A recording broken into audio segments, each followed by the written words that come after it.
bom dia. Vou fazer esse vídeo para vocês curtinho. E esse vídeo vai ser a capa do que eu vou colocar nesse vídeo. Eu vou falar sobre esse assunto, que tem o que? A porta do inferno. E tem o que? Tem o do outro lado falando sobre o evangelho do Senhor. Falando sobre dois caminhos. Porque o assunto das escrituras só fala só de dois caminhos. Ó, no início do vídeo vai ficar aí pra vocês uma porta bem grandona, que é a porta do abismo, né? O sangue de Jesus tem poder. Você jamais queira passar por tal canto, né? Aceita o sacrifício que Cristo fez na cruz do Calvário e passa pela porta estreita. Ó, entrar Mateus 7. Mateus 7? Mateus 7 e o versículo 13 e o versículo 14. Dois versículos para vocês que eu vou soltar de extremamente importância da nossa alma, entendeu? Para nossa alma, né? Ó, entrai pela porta estreita, porque larga é a porta e espaçoso o caminho que conduz à perdição, e muitos são os que entram por ela. Esse versículo está dizendo que muitas pessoas entram nessa porta que eu coloquei para vocês verem, entendeu? Muitas pessoas passam por essa porta. Só tem entrada, não tem saída não. Vai ter saída no dia que do Senhor tirar todos para o quê? Para serem julgados. Aí nesse dia vai ter o quê? Essas pessoas vão ser tiradas para serem julgadas, né? O outro versículo que é o quê? O versículo 14, que chama vocês o quê? Para que vocês se voltem para o Senhor. Porque estreita é a porta e apertado o caminho que leva à vida, e poucos há que encontram. Poucas pessoas que preferem passar pela porta estreita. Poucas pessoas preferem entrar nas portas do céu. Todo mundo quer ir para o céu. Todo mundo quer caminhar para o céu. Mas o quê? Mas a gente precisa de renúncia, precisa confessar Jesus, precisa renunciar, precisa ter transformação, precisa nascer de novo. Que Jesus disse: eu sou o caminho, a verdade e a vida. Ninguém vai ao Pai a não ser por Ele. Vou deixar aí na tela para vocês, do meu telefone. Quando vocês virem, vocês já vão saber. Ela estava falando do assunto sobre o quê? Sobre a porta do abismo. Ela estava falando no versículo, que está escrito em Mateus 7, o versículo 13. Fala justamente essa porta larga, que eu vou deixar na frente do meu vídeo para vocês verem, né?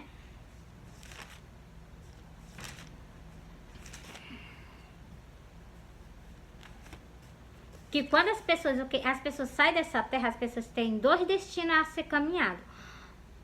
Quando a pessoa confessa o Senhor aqui na face da terra, que recebe o sacrifício que Ele fez por a humanidade aqui na face da terra, então, a pessoa, quando a pessoa estiver perante a Ele, vai ser o quê? Vai ser o quê? Vai ser dito que vocês receberam o sacrifício que Cristo fez na cruz do Calvário aqui por vocês, né? E as pessoas que não receberam também, ele vai falar, né? Ó, deixa eu ler pra vocês aqui. É Lucas, vou deixar aqui que eu também vou já vir pra cá pra explicar mais algo a vocês.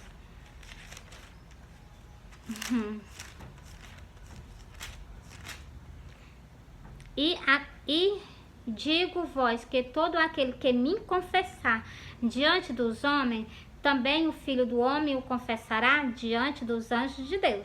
Se tu confessar o Senhor com a boca aqui na face da terra, foi aqui que Ele fez o sacrifício por toda a alma. A gente precisa o quê?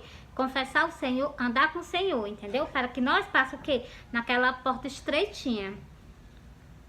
O Senhor é o caminho. O Senhor é o caminho. As pessoas que negam o Senhor.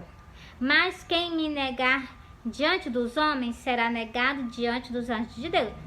Tá perante ao Senhor, vai ser negado. Por quê? Porque tu negou Ele aqui na terra. Agora, bora pro versículo que vocês têm o quê? Deixa eu ler aqui sobre o quê? Sobre esses caminhos. Eu vou ler para vocês sobre o quê? Sobre dois caminhos. Primeiro foi o caminho que Lázaro foi. Lázaro foi para o selo de Abraão. E aquele homem rico, ele morreu, foi direto para o quê? Para o abismo. É o que está escrito nessas escrituras, é cujo que eu vou soltar para vocês.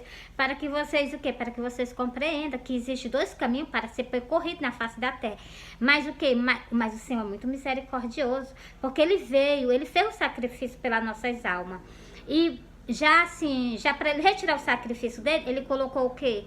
Ele colocou a esposa dele perante a vocês. Tá certo que eu tô pagando um alto preço, mas não tem nenhum problema. O preço mais alto quem suportou foi ele, lá na cruz do Calvário. Isso não chega nem o que eu tô passando, entendeu? Mas eu agradeço ao Senhor, entendeu? Ó. Por causa de quê? Porque muitas pessoas, do jeito que Cristo foi negado por a maneira dele pregar, do mesmo jeito eu tô sendo. Do mesmo jeito eu tô sendo criticada, mas isso não tem nenhum problema. Mais humilhado foi o Senhor. Ele foi tão humilhado que cuspiram no rosto dele, colocaram uma venda nos olhos dele, para você ver o preço que ele pagou pela minha alma e pela tua alma, né? Por isso que eu prego o evangelho com vocês abertamente, chamando vocês o quê? Chamando vocês o arrependimento. E eu chamo vocês o arrependimento, não é com as minhas palavras, não. É com as palavras do meu esposo, que está escrito nas Santas Escrituras, né? Ó, para você ver a diferença da gente acolher o sacrifício que Cristo fez na cruz do Calvário por nós. Aquele homem, aqui é a parábola do rico e de Lázaro. O rico, ele não andava com o Senhor. E ele ainda pisava em cima das coisas que está escrita. Mas quando ele chegou, que ele estava em tormento, ele pediu ajuda. E o Senhor, e tem lá, Abraão disse, que se ele quiser, ele escute o quê? Os profetas e Abraão. Era Abraão, não era? Moisés, era Moisés. Nesse tempo que aconteceu isso, estava o quê? Tava Moisés e tava o quê? Os profetas. E hoje o que? O Senhor não deixou o povo só, não. O Senhor deixou o Consolador, que é o Espírito dele. O Espírito dele ainda deixou o que? A esposa dele. Ele veio levantar a esposa dele logo no final dos tempos. Por quê? Porque estava profetizado. Para que desse o quê? Uma força a vocês, entendeu? Porque eu prestei atenção que muitos pastores, líderes da casa dele, virou as costas para ele. Foi por isso que ele apareceu para mim, mostrando que estava sozinho no sacrifício dele. Tá repreendido, ele não tá mais não. Agora quem tá do lado dele é a esposa dele, né? Ó, o Senhor me apareceu para mim em sonho, me mostrou várias visões. O sonho do arrebatamento, o sonho do sacrifício dele, que ele me mostrou que estava abandonado pelos companheiros dele. Me mostrou também, me mostrou que estava nas redes sociais pregando o evangelho, mas eu. Fora os outros sonhos que ele me mostrou. Então, e ele colocou o quê? Eu adiante dos templos dele, para o quê? Para poder falar a palavra do Senhor abertamente. E eu faço, entendeu? Ó, vou começar lendo aqui, para vocês verem a diferença da gente estar com o Senhor e a pessoa estar sem o Senhor. Ó, quantas pessoas não estão desse jeito, sem ter acolhido o sacrifício que o Senhor fez na cruz do Calvário por vocês? Depois eu vou soltar essa parte para vocês, que vocês precisam confessar o Senhor. Ó, ora, havia um homem rico, vestido de púrpura e de linho finíssimo, e havia todos os dias, vivia todos os dias regalada esplendimente. Havia também um certo mendigo chamado Lázaro, que... Oi. Na pausa de um instante, vou falar com a senhora.